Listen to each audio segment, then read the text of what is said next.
Assalamualaikum warahmatullahi wabarakatuh. Bismillahi ma sya'allah la yasuqul khaira illallah. Bismillahi ma sya'allah la yasrifus su'a illallah. Bismillahi ma sya'allah ma kana min ni'matin faminallah. Bismillahi ma sya'allah la hawla wa la quwwata illa billahil aliyyil azim. Alhamdulillah, asyukru bil lisan, syukru bil janan, syukru bil arkan. Allahumma salli ala Sayyidina Muhammad al-fatih lima ughliq wal khatim lima sabaq, nasiril haqqi bil haqq wal hadi ila siratikal mustaqim, wa ala alihi haqqa qadrihi wa miqdarihi al-azim. Amma ba'du. Segala puji hanya bagi Allah Rabbul Alamin, Tuhan semesta alam yang telah menjadikan kita sebagai umat Islam dan pengikut baginda Nabi Muhammad sallallahu alaihi wasallam, sang pembawa rahmat dan kedamaian. Bersyukur dengan lisan, bersyukur dengan hati dan keyakinan, serta bersyukur dengan amal perbuatan. Semoga kita seluruhnya kelak dipertemukan dalam surganya dengan segala kenikmatan dan kedamaian. Amin ya rabbal alamin. Salawat serta salam semoga tetap tercurahkan pada paling utama manusia dan paling utama makhluk ciptaan terbaik sepanjang zaman, baginda Nabi Muhammad sallallahu alaihi wasallam, dan semoga terlimpahkan juga atas keluarga serta para sahabatnya, keluarga besar pondok pesantren, para pengurus, para alumni, seluruh yang hadir di tempat ini maupun secara virtual mengikuti jalannya acara reuni alumni. Amma ba'du.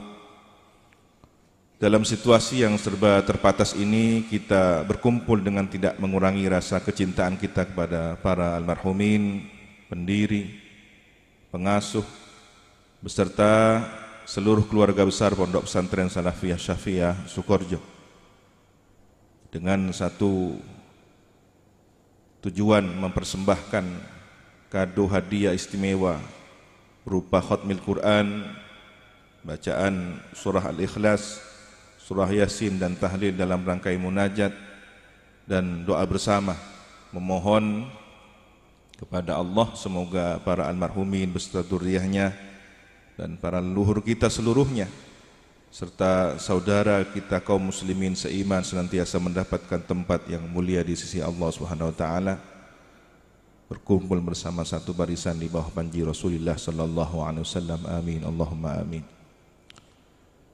Melihat fenomena keberadaan bangsa Indonesia, negara kita, akhir-akhir ini diangkat satu tema dalam reuni alumni ini, merawat ukhuwah dalam bingkai kebinekaan.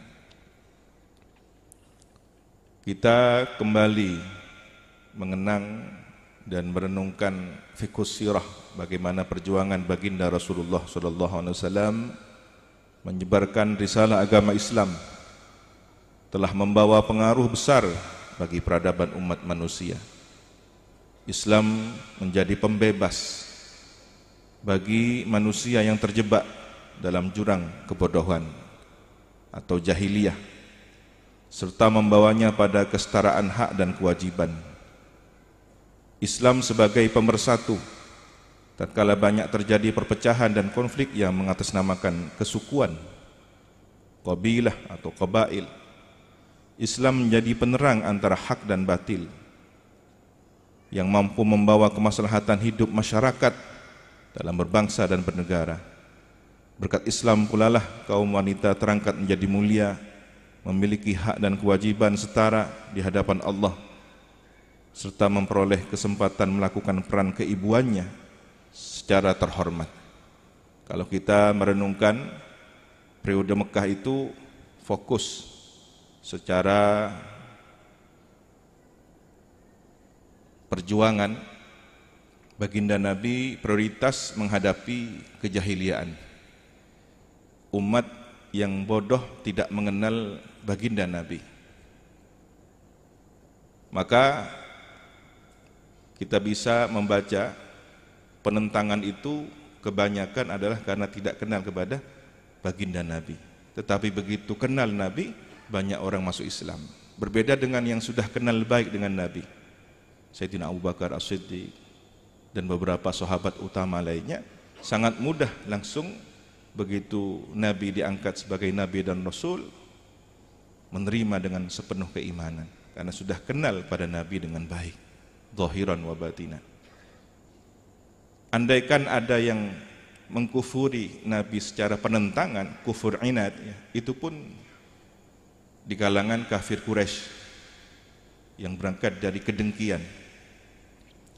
Sementara periode Madinah menghadapi ahlul kitab yang memiliki sejarah panjang tentang hubungan keimanan. Di masa lalu ahlul kitab ini beriman pada Allah dengan baik, pengikut Nabi Musa, pengikut Nabi Isa, mendapatkan kitab Taurat, kitab Injil, tetapi kemudian dalam kurun waktu mengalami pergeseran-pergeseran nilai.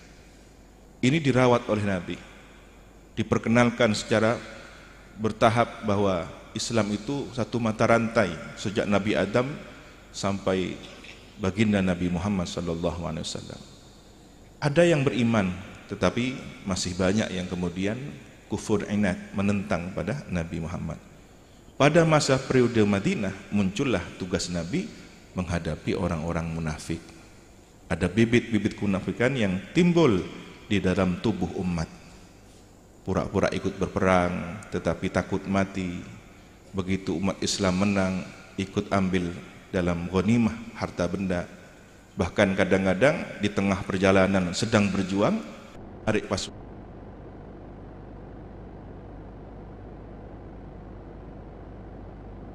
Begitulah sunat.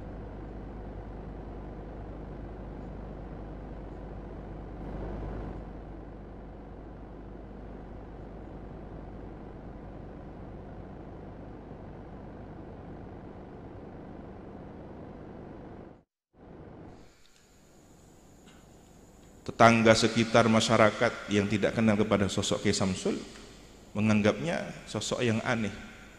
Di tengah hutan membabat alas. Seandainya kalau mencari kehidupan perekonomian, kenapa tidak di Asembago saja? Kok jauh ke timur, bahkan di sarang singa sekalipun dihadapi oleh beliau. Kemudian di masa Kiai As'ad, penataan mulai terbangun, tetapi muncul begitu di akhir-akhir kehidupan beliau sampai di zaman era Kiai Fawaid, ujiannya berubah, mirip dengan apa yang dialami secara sunnatullah, bahwa ketika Sukorjo dikenal di mana-mana, karisma para almarhumin, disinilah banyak orang yang kemudian ngampung, naung dengan segala tujuannya. Ada yang memang benar-benar ingin berkumpul dengan almarhumin dunia akhirat. Ada yang benar-benar ingin mengikuti beliau sebagai santrinya, istoh, tetapi ada yang hanya ingin cari aman. Disinilah kemudian bibit-bibit kemunafikan seringkali tidak sejalan dengan pondok pesantren. Visi misi pondok pesantren seringkali juga mereka langgar, bahkan mereka menjadi bagian dari kelompok yang merongrong adanya pondok pesantren. Dan ini insya Allah akan kita diskusikan setelah beberapa hal yang saya sampaikan. Nanti panitia pembawa acara akan memandu acara dialog secara khusus. Maka baginda Rasulullah SAW adalah pahlawan sejati yang perjuangan dakwanya mampu membawa manusia menuju kemerdekaan hakiki, membimbing insting gharizah hewani yang dimiliki oleh manusia sebagai hayawanun natik, dimiliki oleh manusia sebagai hayawanun natik. Manusia ini kalau tidak karena akal pikirannya, mungkin tersisa kebinatangannya saja. Dan inilah isyarah dari Kiai Samsul dengan karomahnya, beberapa habaib dan kiai yang ikut andil membabat alas di sini dengan karomah yang dimiliki. 7 ekor harimau bisa pindah, tunduk dengan tanpa kekerasan, bahkan jinak, manut. Inilah seharusnya. Kalau kemudian beliau dengan karomahnya, dan karomah itu adalah istiqomah, ainul karomah itu adalah istiqomah. Orang tidak akan bisa mendapatkan kekaromahan kecuali dari akar istiqomah. Maka istiqomah inilah yang kemudian seseorang bisa menaklukkan kebinatangan dirinya sendiri. Dengan istiqomah rotibul haddadnya, istiqomah al-munfarijahnya, istiqomah ya arhamar rahiminnya, sok manah santri sokaraja, bocah. Insya Allah kebinatangan-kebinatangan yang ada dalam diri kita sendiri akan terusir, bahkan jinak tanpa perlawanan. Dan baginda Nabi ini mengarahkannya menjadi makhluk yang lebih beradab, dari sebatas manusia yang hayawanun natik menjadi beradab, serta meneguhkan hatinya sebagai makhluk beriman yang diwujudkan dalam totalitas berislam secara paripurna, Islam kafah. Ya ayyuhalladzina amanu dukhulu fis silmi kaffatan wa la tattabi'u khutuwatis syaitan innahu lakum aduwwum mubin. Islam kafah ini seringkali dijadikan kedok. Islam kafah seringkali dijadikan bungkus yang ujung-ujungnya hanya agenda politik tertentu, kepentingan kelompok tertentu. Maka marilah kita memahami apa Islam kafah yang sesungguhnya.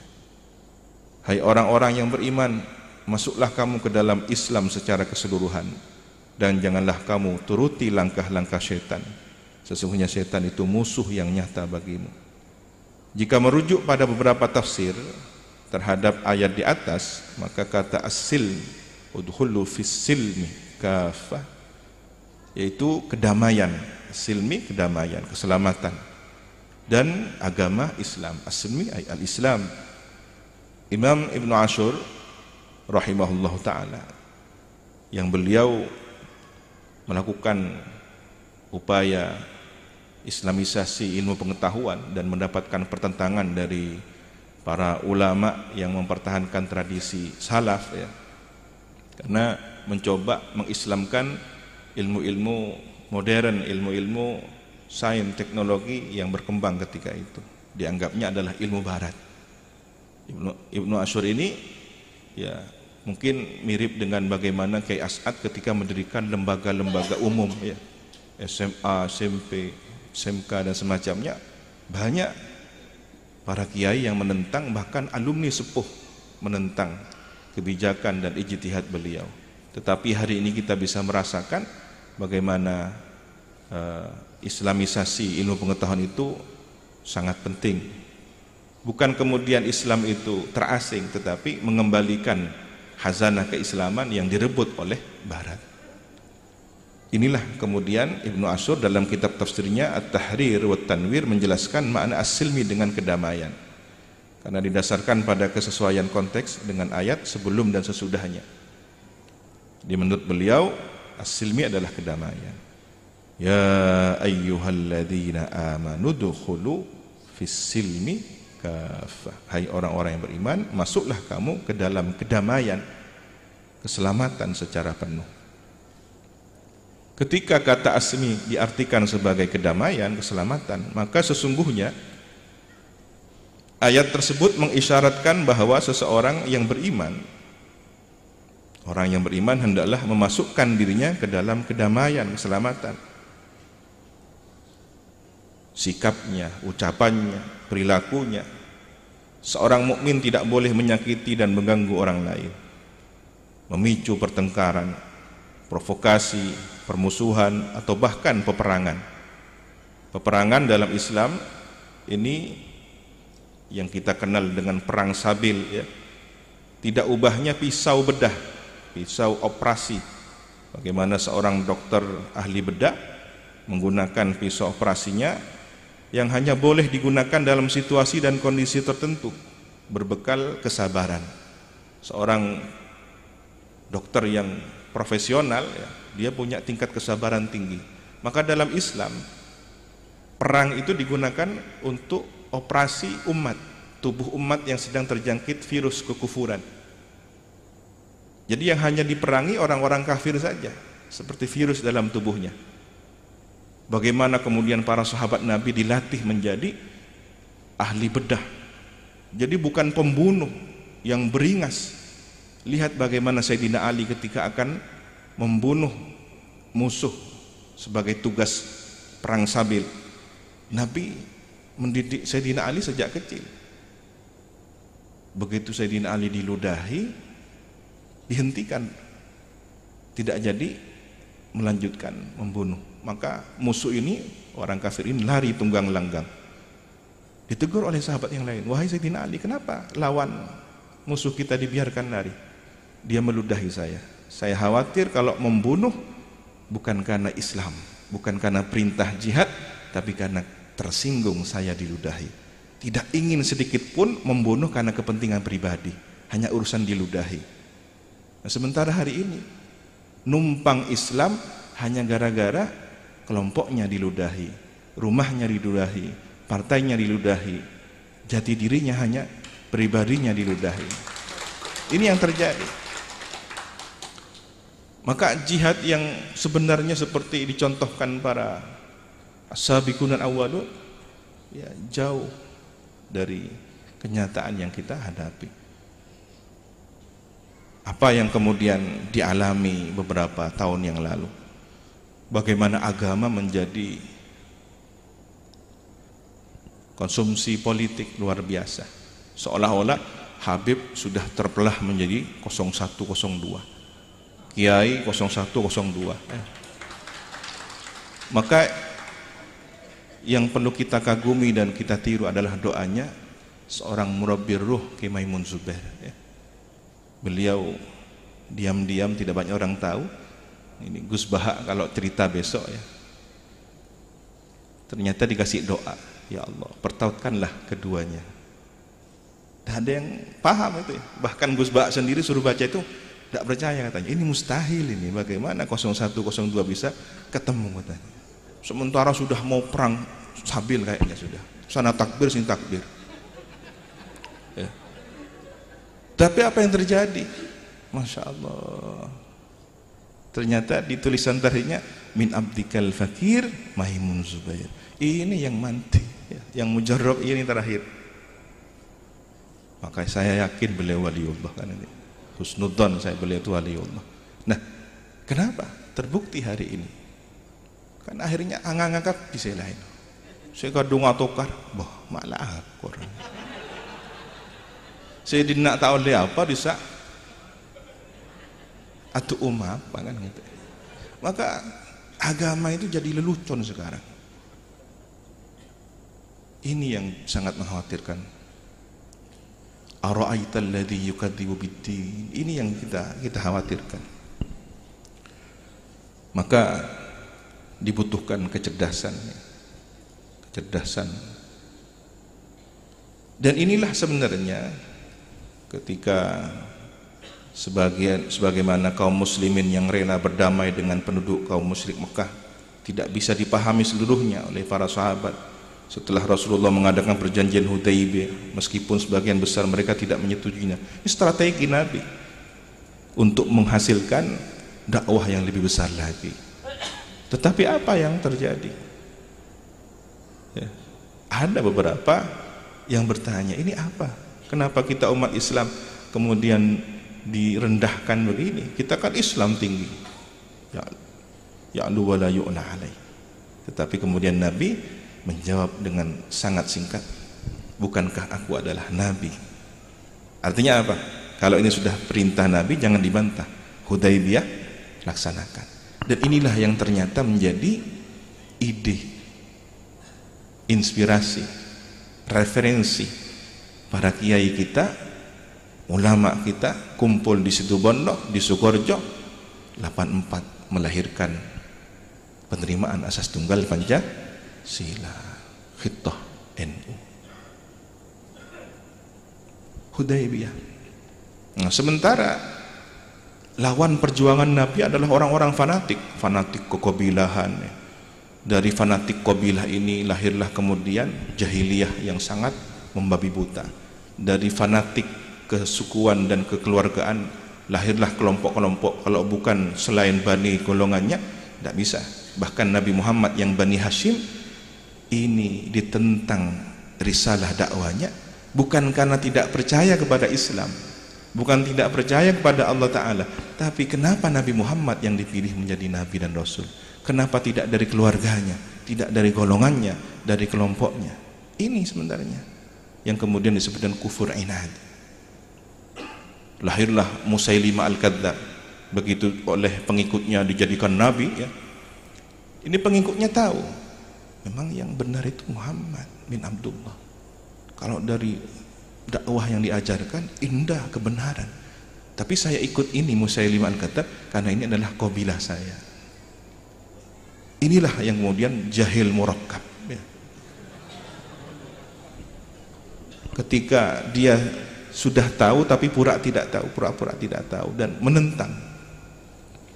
Dan fanatisme semacam ini rupanya muncul kembali, entah terwariskan atau bibitnya tumbuh lagi. Jadi perbedaan sebenarnya ini kan merupakan sunatullah dan suatu keniscayaan berbeda-beda ini, syu'uban wa qabaila. Tetapi sunatullah ini tujuannya apa? Lita'arafu, bukan litabaghadu, taqatul, bukan kemudian saling membunuh dan saling membenci.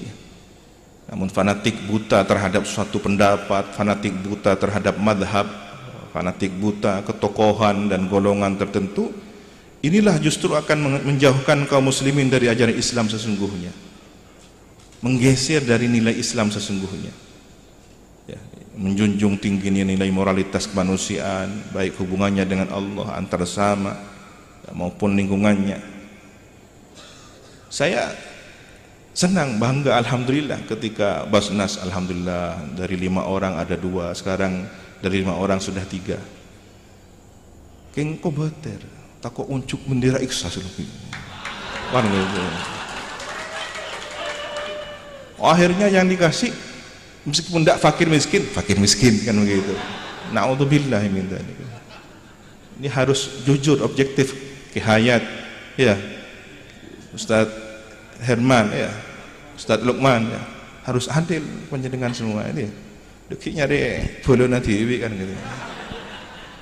Biarkan walaupun kemarin sampean itu beda dengan 01, 02 ya. Kalau memang sudah mustahik kasih itu kan gitu. Soalnya santri Sukorejo macam-macam sudah kan gitu ya. Harus adil. Ta'assub yang semacam ini yang tidak diridhoi. Ta'assub yang semacam ini yang bahaya ya. Saya tidak bicara pakar TV ya, selak aku nekik mentanya.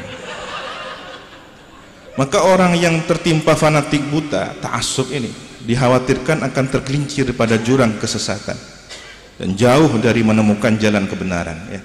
Walaupun dia muslim, tetapi ketika kemudian terjebak fanatisme, dia tergeser dari Islam, tergeser dari Islam. Syekh Said An-Nursi mengatakan, kenapa orang-orang yang jadi pegawai, orang-orang pemerintahan itu kok sepertinya akur saja? Kenapa? Honorariumnya pasti jabatan kelas ini sekian, PNS sertifikasi ada semua ya. Tapi guru ngaji, guru langgar tak padeng bajaran. Sampean ikhlas warga di warga ya. Sampean ngajar murok kunjurna man allamal Quran di ganjaran tak tangani tak padeng. Gara-gara inilah yang kemudian orang karena tidak jelas melihat pahala teruji ya. Maka jangan heran antum melihat kiai daripada kiai ya. Bahkan mungkin habaib pada habaib, mursyid thariqah daripada mursyid thariqah. Ini teruji dalam wilayah ini. Kenapa? Kalau mereka ikhlas, mereka benar-benar ikhlas, yang ikhlas itu sulit diketahui oleh siapapun, hanya Allah yang tahu, maka tidak urusan Dah ada istilahnya langkara gula mak sakuni santri lagi, mak langkar lawan na Cik Ramli. Dah ada begitu itu kalau ikhlas ya. Datang alumni ya nyu untua na gay baru mas santri ni karam ni. Kalau dia ikhlas dak bertanya andi santri setung yo pe ni saporo tahun santri kun papetok tikel pun. Ini yang dikhawatirkan ya. Kadang dengan jujur abid sebung tamu gak ditong ya. Allah. Terus kalau merame tamunya itu apa maksudnya kan gitu. Ini penyakit, ini penyakit. Apa ini gara-gara waktu di pondok dulu ketua kamar biasa dicabisi anak buahnya kan gitu.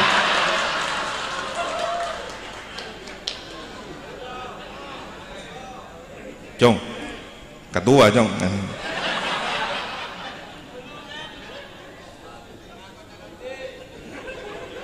Kalau sudah di pondok begini bibitnya ke masyarakat kan gitu. Ambui, ya, terus ada tadi penyakit kan.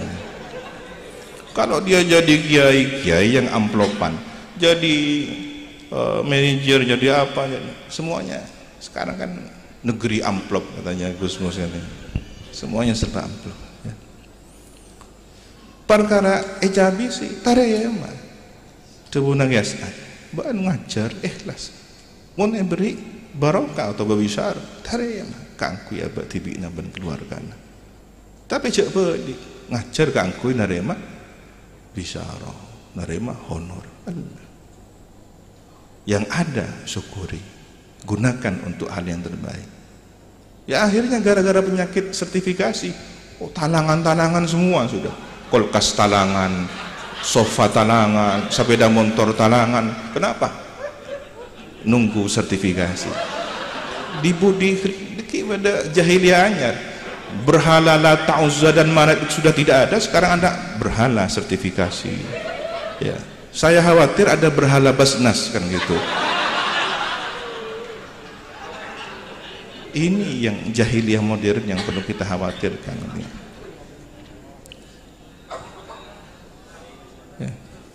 Hati-hati ta'assub fanatik ya.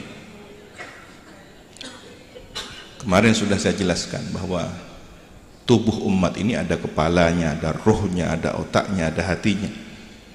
Hatinya umat ini adalah Rasulullah.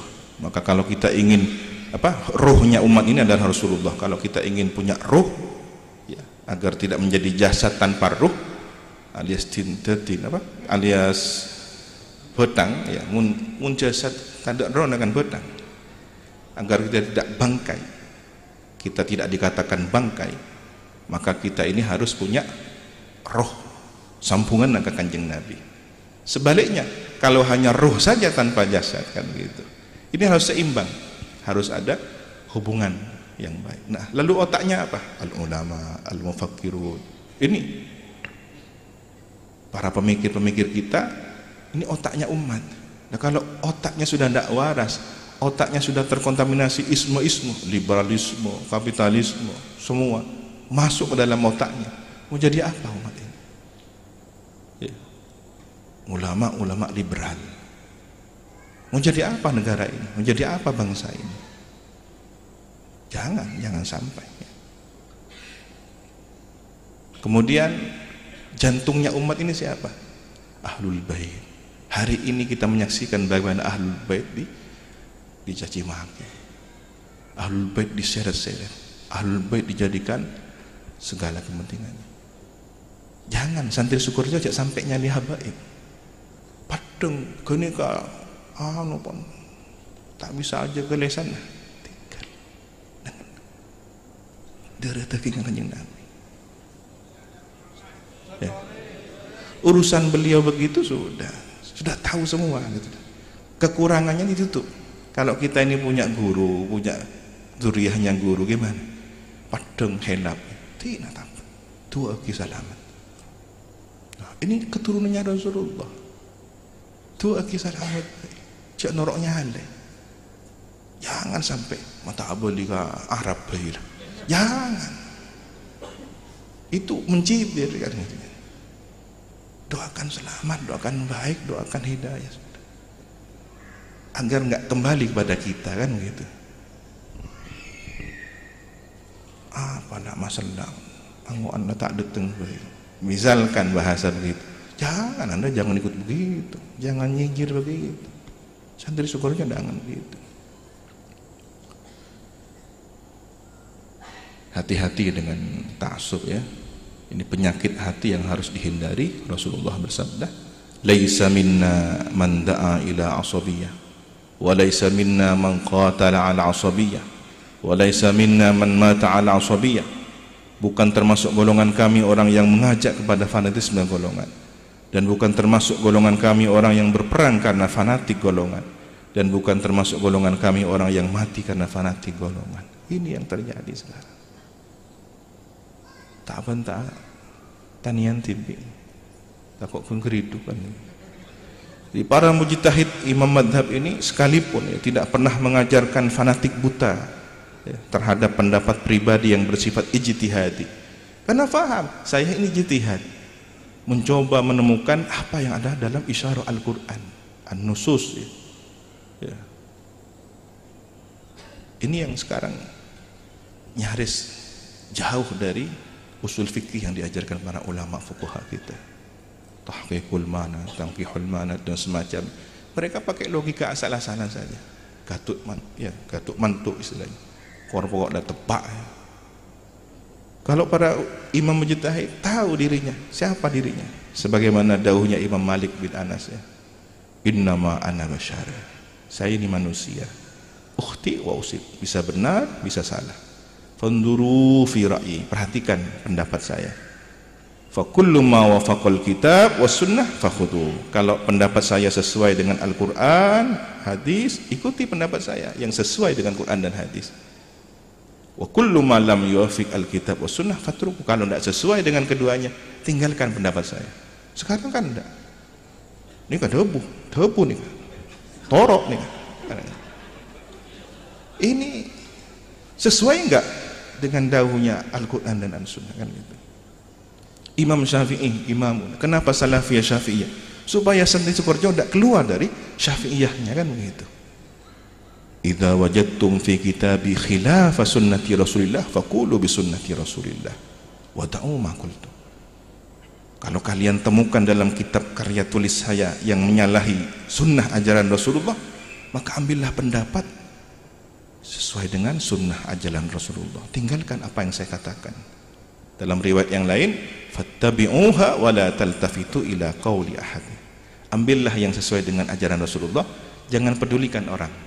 Walaupun saya sendiri Imam Syafi'i berpendapat, jangan pedulikan. Ini kan luar biasa, mendidik bagaimana para sahabat Syafi'iyah ini tidak fanatik kepada Imam Syafi'i.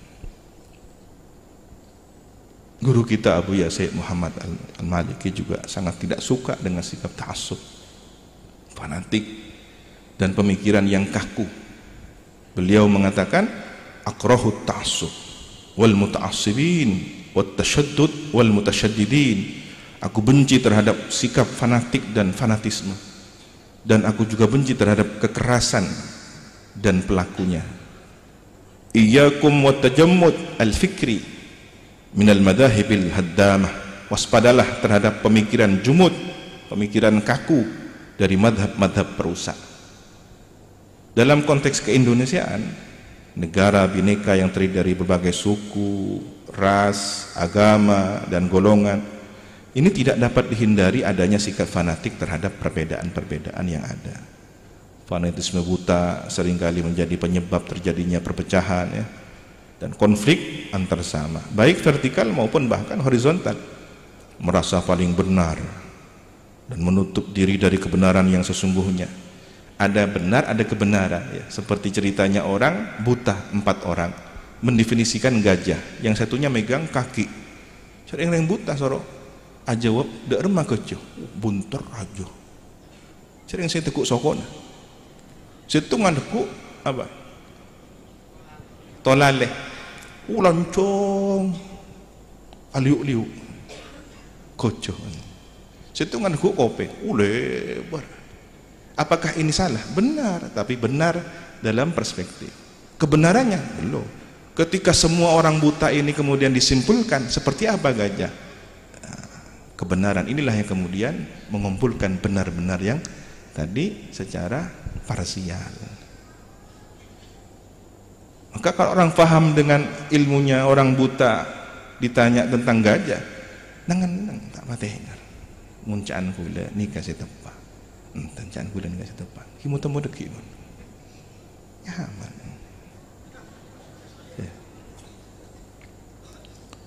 Fanatisme buta seringkali menjadi penyebab terjadinya perpecahan, ya. Kemudian merasa paling baik, menganggap tidak ada kebaikan lain selain yang ada pada dirinya.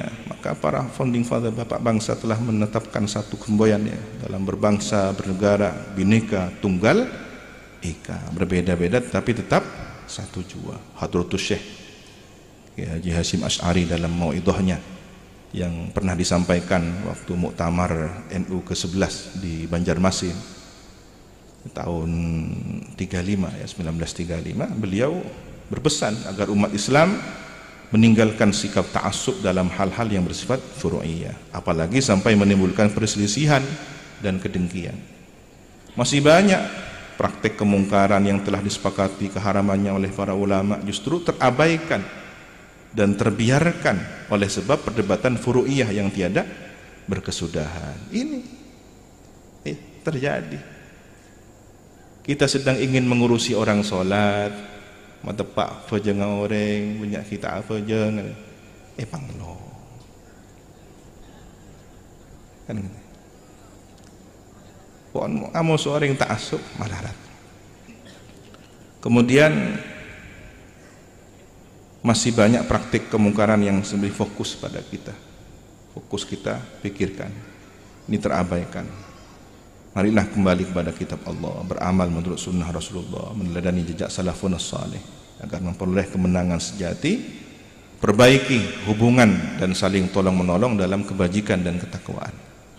Sudah sepatutnya kita para santri dan alumni Pondok Pesantren Salafiyah Syafi'iyah meneladani sikap, meneladani perilaku dan akhlak para masyayikh Sukorejo melalui intisab keilmuan dan sambungan ruhani. Kini, ya, yang kita fahami, ya, tentang makna fanatik ini, sekarang kita sampai pada fanatik. Bagaimana kita seharusnya fanatik kepada ajaran para masyayikh kita? Fanatik pada agama yang diajarkan beliau. Kita fanatik pada manhajnya beliau, kita fanatik pada jam'iyahnya beliau, thariqahnya beliau, kita fanatik pada jalan dakwah dan perjuangan beliau. Ini yang kita yakini salah satu jalan menuju kebenaran, bukan satu-satunya jalan, ya.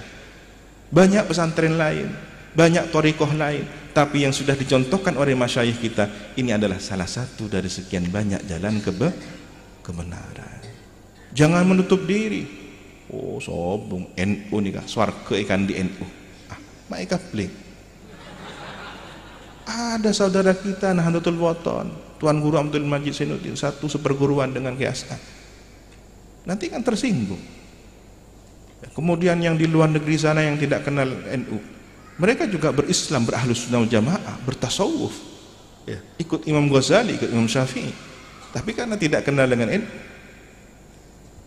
maka jangan jadikan NU sebagai agama, kan begitu. Namun fanatisme yang diajarkan oleh para masyayikh kita bukanlah fanatik buta yang menutup rapat-rapat terhadap keberagaman, ya. Ki As'ad sudah pernah berdauh, mun beda orang ana sehat dari kaim abai maskin aku ditipi As'ad abidato tapi marogi dak kain cek torok. Beliau menekan dawuh ini, menyontohkan dirinya, tidak orang lain. Atau marogi dak ke pesantren, si ampun ebina keangkui mendidik ahlus sunnah wal jamaah, maka pas pakantina rosak, tak cocok benteng kakuda, tak cocok benteng kanaki Samsul Arifin, cek torok. Ini yang ditanamkan kepada kita semua, ya. Torok penderah, cek torok salahna. Jika ada orang yang memberikan nasihat dari mana saja, meskipun saya daunnya Kiai As'ad. Saya sendiri As'ad berpidato tapi merugikan terhadap NU. Jangan diikuti. Jangan diikuti.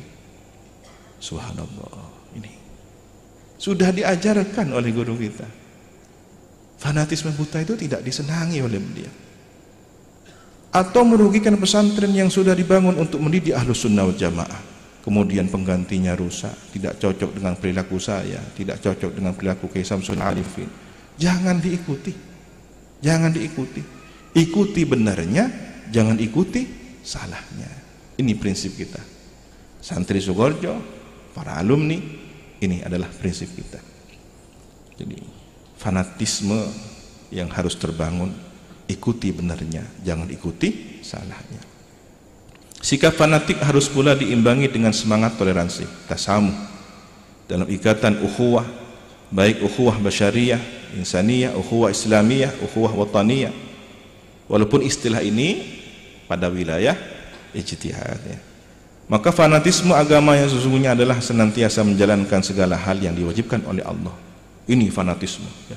Kalau urusan yang diwajibkan oleh Allah, fanatik, mengikuti semua petunjuk, melaksanakan semua perintah dan menjauhi segala larangannya, serta tetap berperilaku luhur sebagaimana tujuan utama beragama. Karena hati kita menjadi bertakwa dan dengan akal kita menjadi mulia. Alladzina yastami'una al-qawla fayattabi'una ahsana ulaika alladzina hadahumullah wa ulaika hum ulul albab. Yang mendengarkan perkataan lalu mengikuti apa yang paling baik di antara perkataan itu, mereka itulah orang-orang yang telah diberi Allah petunjuk dan mereka itulah orang-orang yang mempunyai akal. Berat ya tugas kita hari ini, bukan semata-mata perjuangan fisik dan materi, melainkan berjuang melawan ancaman ideologi non fisik yang dapat merusak keimanan, akidah dan semangat persatuan umat Islam. Saya dapat bocoran curhatan ya dari ring 1 bahwa ternyata hampir semua lini di kehidupan Indonesia telah dikuasai oligarki. Ini ujung-ujungnya oligarki, pengusaha. Ini kan dari keamanan, pengusaha. Ini kan dari keamanan, pengusaha. Jadi kemarin yang ramai pilkada dan semacamnya itu, sampai kita nyaris bertengkar. Keng iokar, cengkrek iokar, itu benpese, kerak. Itu oligarki ini penguasa. Ancaman sesungguhnya ya. Ancaman ideologi non fisik yang dapat merusak keimanan, akidah dan semangat persatuan umat Islam. Bukan hanya melawan kebodohan, tetapi juga wajib meluruskan upaya-upaya pembodohan yang mengatasnamakan kepentingan agama, jamiah dan golongan. Ada satu renungan ya, ini filosofis tradisi endok-endokan ya. Kengcek pematura ya. Di Banyuwangi ada tradisi endok-endokan. Cikal bakalnya konon dari santrinya Syekhona Khalil Al-Bangkalani. Ya, dulu waktu santri ini mondok di Syekhona Khalil mendengarkan dawuhnya Syekhona Khalil. Sekarang kembangnya Islam itu sudah lahir di Nusantara ini berupa sebuah telur. Kulit telurnya adalah suatu perkumpulan, sedangkan isinya adalah amaliyah pengamalan. Kulit tanpa isi adalah kosong dan isi tanpa kulit akan berantakan. Dawuhnya Syekhona Khalil ini kemudian diterjemahkan dalam beragam ekspresi oleh muridnya, termasuk adalah RM Mudassir. Ini RM apa? Raden Muhammad, Raden Mas Mudassir, atau dikenal sebagai Ki Haji Abdullah Fakih, berasal dari dusun Cemoro, desa Balak Songgon, Banyuwangi ya. Nah, setiap bulan Rabiul Awal, bulan Maulid ya, beliau mengumpulkan telur, rebus batang pisang, kemudian ditancapkan, dihiasi dengan warna-warni sedemikian rupa, kemudian ditancapkan pada batang pohon pisang, diarak keliling kampung sebelum akhirnya dibagikan kepada warga. Tradisi tersebut menyebar dan terus dipertahankan hingga hari ini. Apa filosofinya ya? Ternyata kalau kita renungkan, setiap makna ini, setiap tradisi endok-endokan ini ada ya. Telurnya itu apa? Gedebong apa? Gedebok pisang ya, codang, mawar yang ditaruh itu, ini juga ada. Semua ada maknanya ya. Kalau mawar ini dalam kajian tasawuf ini ajaran kaum sufi ya. Dan keringatnya Nabi Muhammad SAW itu semerbak seperti minyak mawar ya. Diteliti ternyata secara ilmu kimia pangan, dalam sebutir telur itu ada berat 58 gram, 11%-nya kulit, 58% putih telur, 31% kuning telur. Apa pentingnya persentase dalam telur ini? Kalau kemudian kuningnya itu sebagai ma'rifat ya, putihnya adalah hakikat, cangkangnya adalah syariat. Kira-kira yang paling banyak mana? Kuning atau putihnya? Ya, berarti putih telur ini hakikat, kuningnya adalah ma'rifat, ya, cangkang telur adalah syariat. Jadi orang kalau hanya syariat saja, ya dia cangkang telur kosong, tidak ada isinya. Tapi kalau kemudian tentang hakikat saja, bicaranya hakikat saja, itu hanya putihnya telur saja. Bahkan ketika putihnya telur ini keluar dari dalam induk ayam tanpa dibungkus oleh cangkang, orang yang tidak tahu akan mengatakan, apa dia? Taman cok lehuda. Dikira kotoran. Kenapa? Karena keluar dari tempat yang sama. Padahal ini adalah telur yang gagal produksi atau kereng istilahnya. Esang kuning taman cok. Begitu orang kalau bicara ma'rifat, tapi tak apa aja. Ini Islamnya Islam kereng nih. Burung. Ya. Tak untung kocak taman cok lehu dia. Maka harus lengkap. Ya. Harus lengkap syariatnya, hakikatnya, ma'rifatnya. Seperti filosofi telur. Dengan menjalankan syariat semakin mengokohkan makom hakikat dan ma'rifat. Dengan menjalankan syariat, hakikat dan ma'rifat akan terjaga dari kontaminasi kotoran akidah, kotoran pemikiran yang membuat keduanya tidak lagi berharga. Karena syariat yang diumpamakan sebagai kulit telur dapat memisahkan antara kelezatan dan kandungan protein tinggi dalam hakikat dan ma'rifat yang diumpamakan putih telur dan kuning telur. Akan terselamatkan ya, dari kotoran yang teramat bau dan menjijikkan, meskipun keduanya keluar dari jalan yang sama. Ketika seluruh komposisi keislaman telah bersatu padu menjadi suatu kesatuan yang utuh, maka tugas selanjutnya adalah melindungi agama dengan kedaulatan, sistem pemerintahan dan negara. Himayatuddin daulah. Kurang baknya ya, himayatuddin bid daulah. Ibarat mengerami telur yang utuh dalam sarang ya, akar menetas menjadi kehidupan baru. Ini gambarnya ya, kuning telur seperti ma'rifat, putih telur lambang hakikat, kulit telur lambang syariat. Maka syariat ya yang rukun Islam itu sudah, tetapi hakikat banyak pelajarannya ya. Ma'rifat ini inti dari keberagamaan kita. Menurut Imam Al-Ghazali, agama dan negara ibarat dua anak kembar yang keduanya identik dan sebangun. Ini gambaran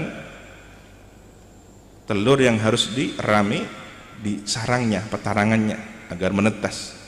Maka agar Islam ini menetas, himayatuddin bid-daulah ini adanya negara.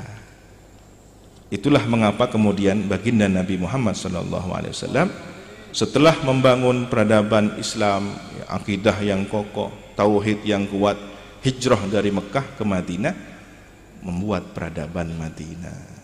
Ada tempatnya, ada sarangnya. Lahirlah kemudian kader-kader Islam. Ini gambaran dari filosofi Islam. Kemudian yang terakhir,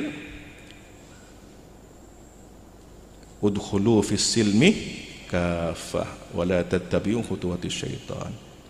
Di silmi, as-silmi apa? Sebagai insaniyah, kita harus menjadi manusia yang selamat. Jangan menjadi iblis, jangan menjadi binatang. Setelah menjadi manusia, kita harus berislam. Berislam yang baik. Berislam yang mengikuti Nabi, mengikuti para sahabat, tabi'in dan tabi'in, tabi'in. Inilah yang disebut manhajiyah ahli sunnah wal jamaah. Jangan keluar dari ahli sunnah wal jamaah. Biar tidak ketemu dengan penyakit-penyakit COVID ya. Kalau kemudian orang ini keluar dari insaniyahnya, dia akan keluar bertemu dengan penyakit virus syaitaniyah ya, atau al-bahimiyah, kebinatangan. Kalau orang keluar dari Islamiyah, dia akan keluar dari ajaran Islam, menjadi kufur ya. Kufur, jadi orang yang al-ladiniyah, ateis. Kalau kemudian dia keluar dari ahlus sunnah wal jamaah, dia menjadi khawarij, syiah, batiniyah. Nah, kalau kemudian dia sudah berahlus sunnah wal jamaah, pelajari lebih dalam menjadi sufi, tasawuf yang sesungguhnya. Tapi hati-hati, di dalam dunia tasawuf ada yang batiniyah.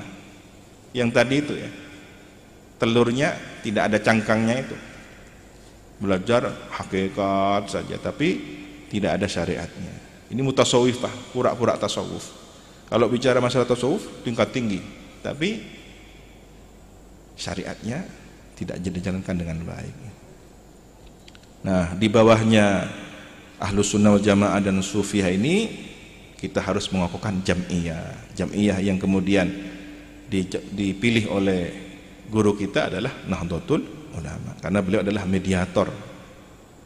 Kemudian dalam berjam'iyah ini ada yang namanya prinsip tawassut, prinsip tasamuh, tawazun, i'tidal, amar ma'ruf nahi mungkar. Lebih khusus lagi, ketika sudah berjam'iyah, ada namanya al-ma'hadiyah, ma'had yang kita pilih dan kita terpilih menjadi bagian dari ma'had ini adalah salafiyah syafi'iyah. Maka disinilah kita. Lebih besar dari itu, harus ada pondasinya. Pondasi asas ini semua adalah Negara Kesatuan Republik Indonesia. Jaga Indonesia agar tidak runtuh pesantren ini, agar tidak runtuh jam'iyah ini, agar tidak runtuh ahlus sunnah wal jamaah, tidak runtuh Islamiyahnya. Tapi kalau kemudian NKRI ini perang saudara, NKRI ini kemudian dijajah, maka yang lain-lainnya mudah rusak ya. Mudah-mudahan kita selamat, dijaga oleh Allah Subhanahu wa taala. Semoga Allah senantiasa menganugerahkan keteguhan hati sebagai penuntun menuju jalan kebenaran dan akal yang sehat sebagai sarana untuk menemukan jalan kebenaran. Amin Allahumma amin.